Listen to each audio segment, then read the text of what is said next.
من میوانێک هەیە بەڕێز مۆسا ئۆزگۆرلۆ شارەزادە پەیوەندیên دەربە و ناوخۆیên تورکیایەدا و ڕۆژنامەوان لە ئەنقەرەیە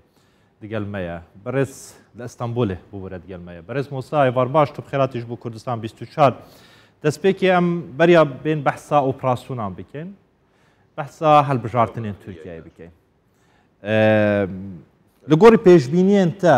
AK Partî di 2023 da wê bikare ser bikeve careka din textê desalatê bigirte dest?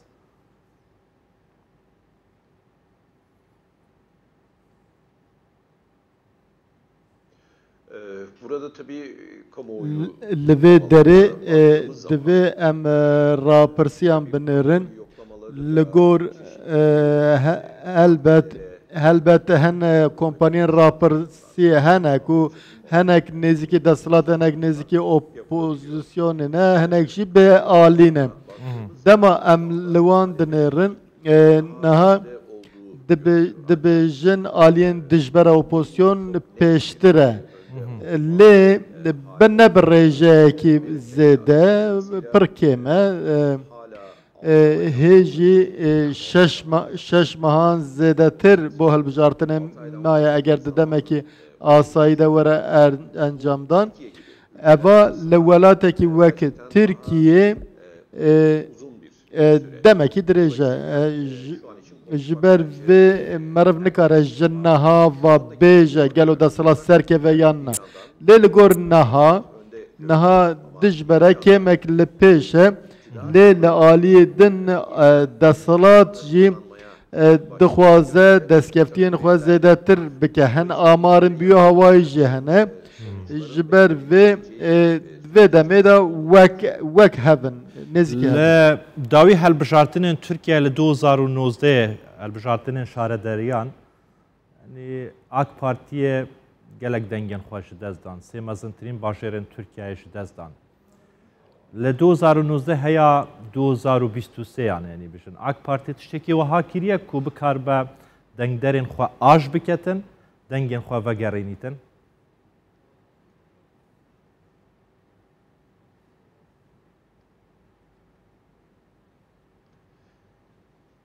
bunun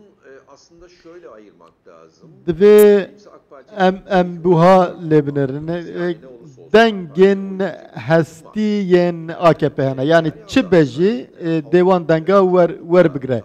lê li aliyê din hin gelek hejmarek welatî jî hene li gor berjewendiyan de hilbijartina dinêrin helbet hilbijartinên şaredariyan û hilbijartina giştî ya parlamentoya hinek ji hev cuda ne ji ber ku di şaredariyan da ji bo namzet jî deng diçe lê di sê salên dawî dema em li karên AK Partî dinêrin lawaz bûye AK Partî lawaz bûye ev lawazbûn bandora xwe ji denga jî kiriye ewa aliyê din di demên dawî de taybet Diwarê aboriyê da hin gav hatine avêtin AK Partî gav dabêje eva ji bo AK Partî destkeftên baş tîne baş lê niha rewşa aboriya xirab ya vê derê de niha hinek aliyan da AK Parti hinek aliyê de bo xwe vekşandin Cenab-ı Hak şarezane de karobarên siyaseta derveya Türkiye'ye Rusya û Amerika û Sin jî bêjin ev her sê alî her sê cemserên cîhanê di gel ve mane AK Partiyê ne de desthilatê da yan jî bi awayek ji awayan naxwazin careka din Erdogan desthilatê bigirte dest li gorî pêşbîniyê te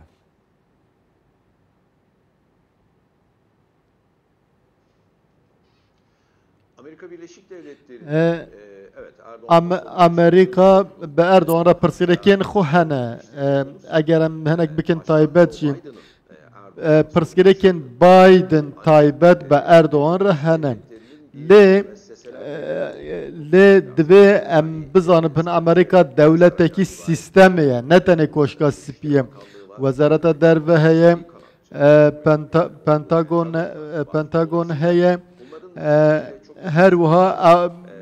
ئێوان پرسیارێکێن وانێ جددی بە ترکیێرە نینە ji bo siyasetê ji ber ku Erdogan hinek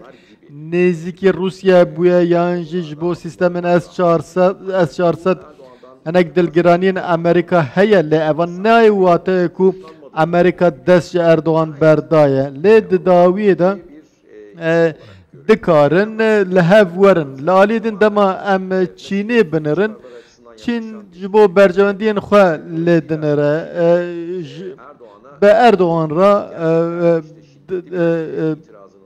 pirsgirêkekî wanê ciddî nîne dijî dernakevin dastan navdewletî de rast e hinek nerazîbûn heye hinek dilgiranî hene di pêwendiyan de lê hê jî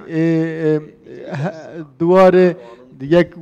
rasterast bêjin ku Erdogan biçe tiştek wiha nîne باشه بەشێک ji şîrovekarên siyasî hem yên Türk hem yên rojhelata navîn hem yên cîhanê beşek ji serkirdeyên Kurdan dibêjin dema helbijartinên Tirkiye nizîk bibe Recep Tayyip Erdogan dest bi operasyonan dike dijî Kurdan bo ser xaka Kurdan yani ev çi peywendiya operasyon bo ser Kurdan û helbijartinan ve heye Erdogan tiştekê ji operasyona qazanç diketin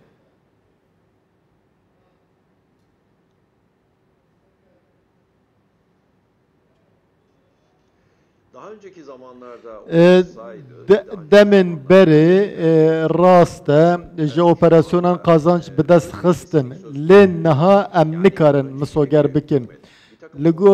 li goriya berê hikûmet desthilat êdî baweriya xwe hêdî ji dest dide zêde bandorekî mezin nake ji ber vê raya giştî xelkê Tirkiye ev operasyon bi rastî pêwîst e yan nepêwîst e li gor bercewendiyên Tirkiye gelo guncaw e ne guncaw e pirsên wiha rasta dike rast e helbijartin û operasyon girêdayî hevin yani operasyon bandorla hilbijartinê dike lê vê carê Erdogan çi dixwaze em dikarin bêjin ku rewşa Erdogan zehmettir e